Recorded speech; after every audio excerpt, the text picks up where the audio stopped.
Někdo si myslí a zároveň i tvrdí, že luxusní auta za 4,5 a 5 milionů není potřeba vylepšovat, ale opak je pravdou.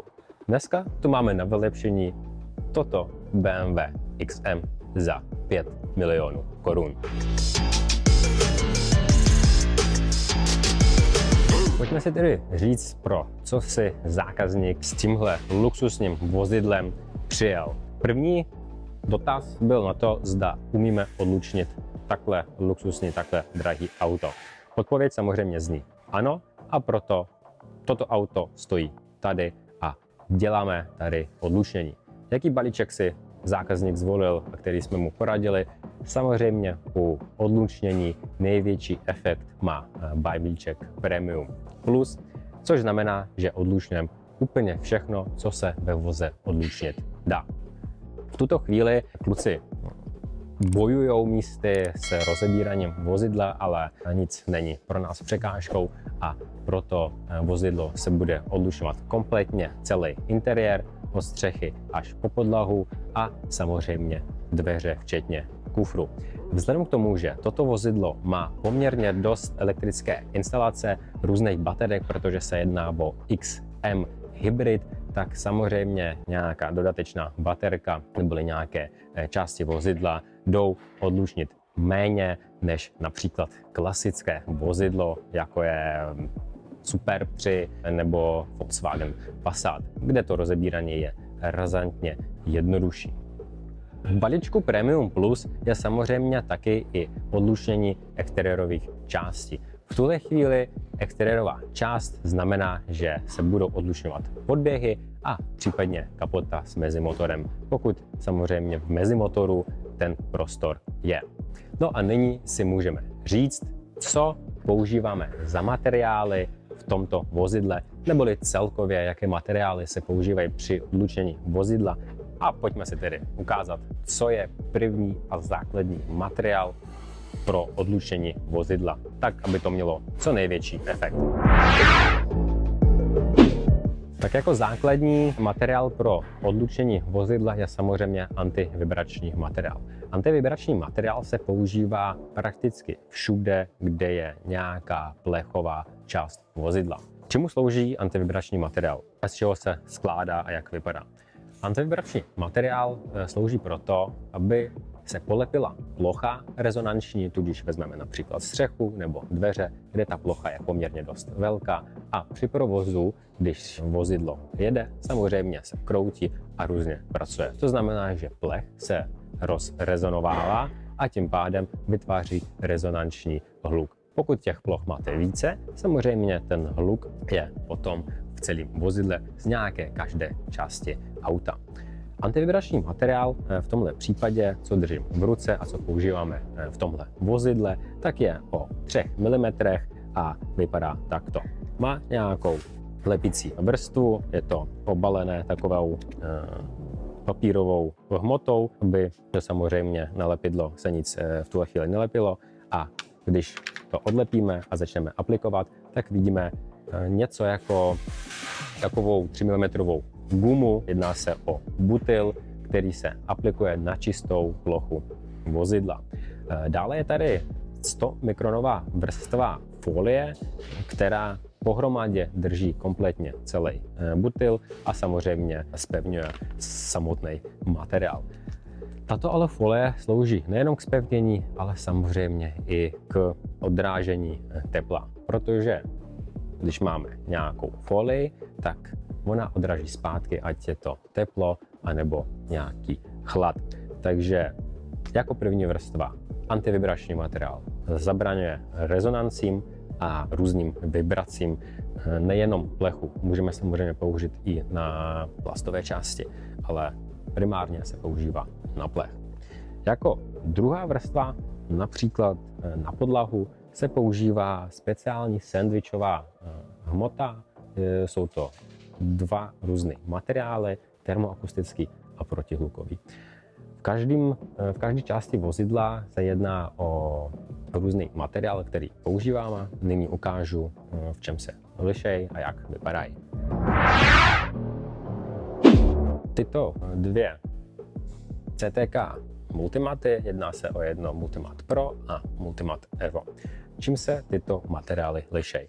Lišejí se v zásadě pouze a jen tloušťkou materiálu, a to termoakustického. Tento materiál je 5,5 mm tlustý celkově a modrý je okolo 7,5 mm tloušťky. Pokud můžeme použít modrý materiál někde na podlaze, používáme ho. Pokud na podlaze použít tento materiál nemůžeme, používáme tento žlutý materiál, který opět má taktéž lepící vrstvu a moc dobře drží, proto při aplikaci už ho dolů nedáte a pravděpodobně tento materiál skončí už potom v následních letech po desítek let ve šrotu i s tím vozidlem. Každopádně lepící vrstva těchto materiálů je moc efektivní, proto při aplikaci nemusíme se bát, například na podběhách, že materiál odpadne. Dále je zde cca 3 mm materiál, který je hodně podobný materiálu, neboli je to spíš identický materiál, jako je neopren, který používáme. Hned ho ukážu. Akorát toto je tlustší materiál, ale v zásadě na webu u nás ho najdete jako neopren. No a tento materiál má dále 2 mm vrstvu protihlukové hmoty, která je nalepená na tento materiál, a celkově po aplikaci na antivibrační materiál se nám vytvoří 3 vrstvy. První vrstva, jak už jsem říkal, antivibrační materiál o 3 mm, no a pak nějakých 5,5 nebo případně 7,5 mm CTK. Tato kombinace vytváří naprosto dokonalý efekt odlučení, a to ať už podlahy, anebo například podběhu, neboli kufru.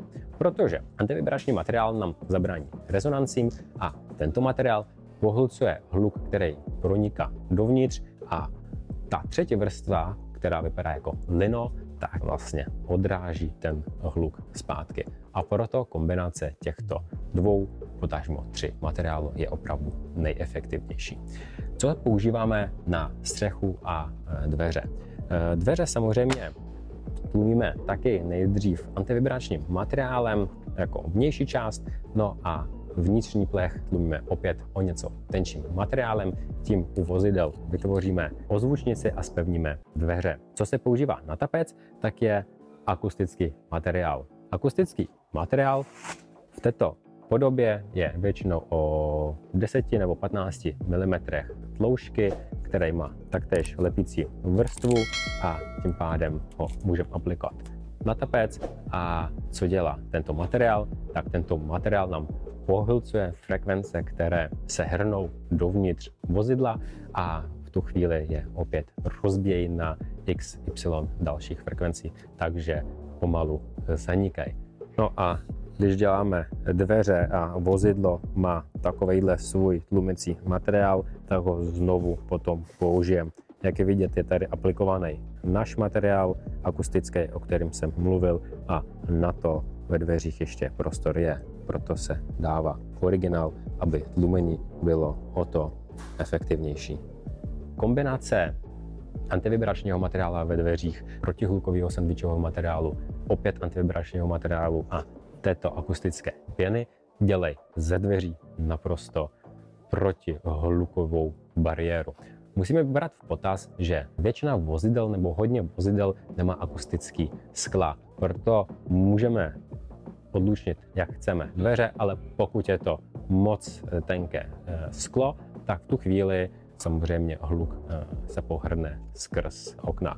V tomto vozidle máme protihlukový skla s tím, že se jedná o dvojitý okno, a tím pádem je to násobně efektivnější, když odlučíme naším způsobem dveře a má to ještě akustický paket od výrobce. Tato akustická pěna samozřejmě pohlcuje nejenom nějaké frekvence, které pronikají dovnitř, ale také díky tomu, že je to aplikované na tapec, tak při basech ve dveřích v tomto vozidle basáky jsou pod sedačkama řidiče a spolujezdce, ale u jiných klasických vozidlech, které mají repráky ve dveřích, dokonce tlumí hodně i samotné rezonance, takže se dodává neskutečně zážitkový poslech hudby. No a toto je vše k materiálům, které používáme při odlučnění, případné tlumení vozidla, a pokud máte nějaké dotazy k tomu, rozhodně nás neváhejte kontaktovat nebo pište komentáře, co by vás zajímalo, co se týče materiálu.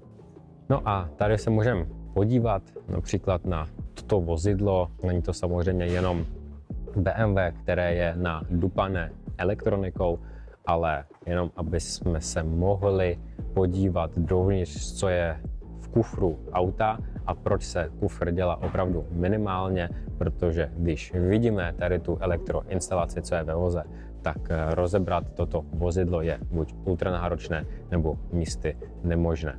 Proto kufr, pokud vidíme toto, tak se odlučňuje minimálně. No, aby jsme jenom nemluvili o tom, jak odlučňujeme, jak upravujeme ty auta a tak dále, vzhledem k tomu, že se jedná o dost nádherný kousek, tak jsme si řekli, že se svezem, podíváme se, co to umí, jak to jezdí a uděláme si takovou mini recenzičku. Musíte mě brát ale s rezervou, protože to auto řídím poprvé, neboli jak se to vezme, ale rozhodně jsem o tom nic nečetl, nekoukal a budu jako klasický uživatel, který si bude užívat jenom jízdu a koumat funkce různé, co to auto nabízí. Tak jdeme na to, jdeme se pořádně svést.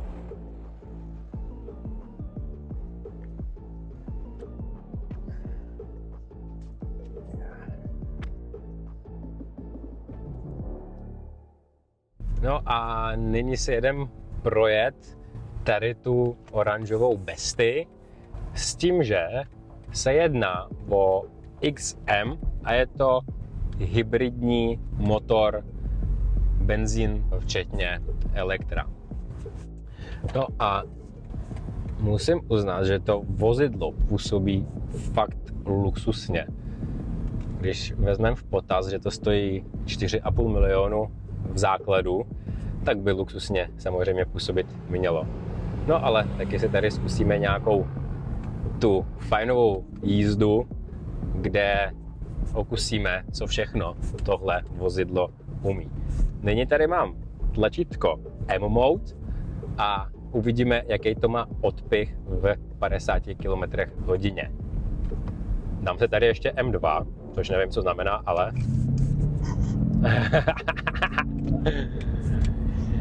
ale je to opravdu skvělé.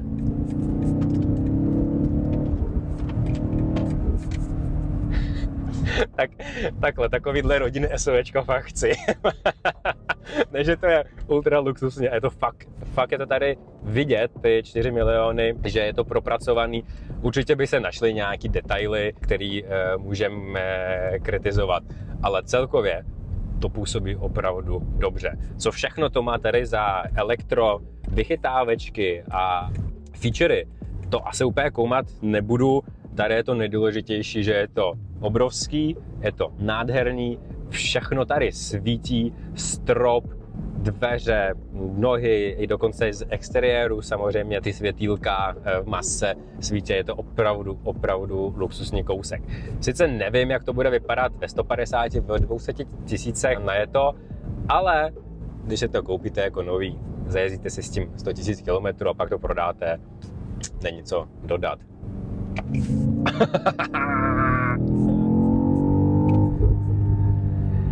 A ten zvouček předpokládám, že bude částečně asi i dělaný teprákama uvnitř, ale zvenku, když se na to podíváme, tak má to opravdové vejfuky, teď se jedná o hybrida a otevírají se, zavírají se klapky, takže zvenku předpokládám, by reprák být nemusel, ale jak už to chodí, tak pravděpodobně tam spíš bude.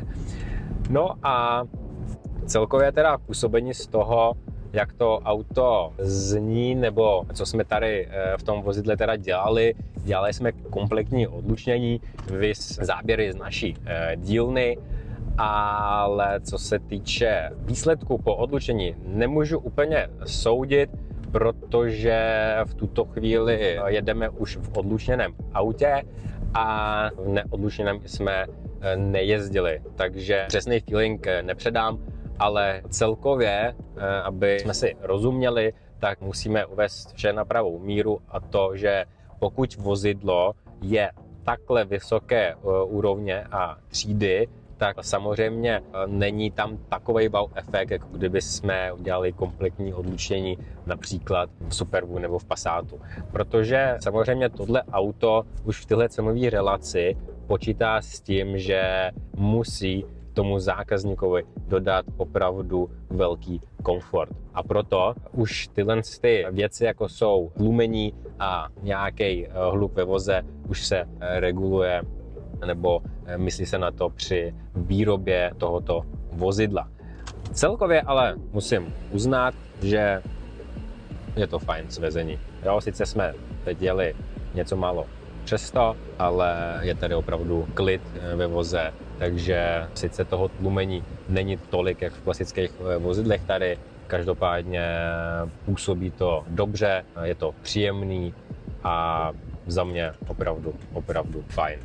Ať už jak útlum ve voze, tak je samozřejmě ten zvuk, který to auto umí vydat. Ideální rodinný auto, pokud máte pár milionku navíc, neboli přesně 4,5 milionu plus. Takže za mě pecička, paráda. Nyní si jdeme udělat pár záběrů zvenku a doufám, že se vám toto video líbilo.